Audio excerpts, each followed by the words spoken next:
बिस्मिल्लाहिर्रहमानिर्रहीम। अस्सलामुअलैकुम रहमतुल्लाहि वबरकातुहू। आज मैं आप लोगों के साथ शेयर करने जा रही हूँ जो रमज़ान के मतलब हैं। वो कुछ अहम पॉइंट्स हैं जो आप लोग उसको सुनेंगे और आपका दिल खुश हो जाएगा। सबसे पहले है बायजीद बस्तामी एक मरतबा भूख के फ़ज़ाइल जो है वो बयान कर रहे थे।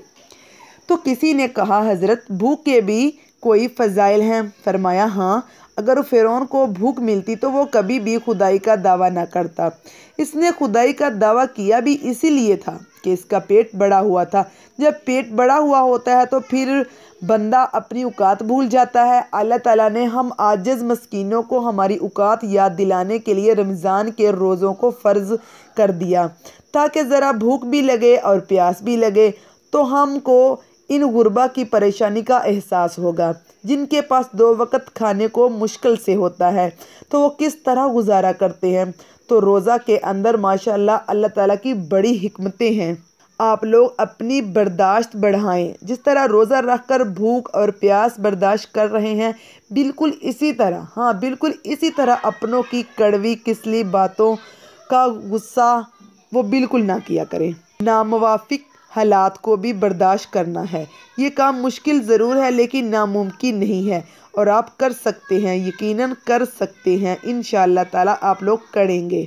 अगर इंसानों पर गुजरने वाली कैफियत इनके दिल की बजाय माथे पर लिखी होती तो तुम जिनसे हसद करते हो इन पर तुम्हें रहम आता।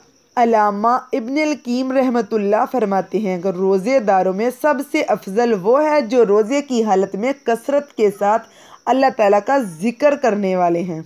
हर चीज़ मुरझा सकती है अगर आपकी देखभाल करना, ध्यान रखना छोड़ देंगे सिवाय कुरान के। क्योंकि अगर आप कुरान को छोड़ देंगे तो आप खुद मुरझा जाएंगे।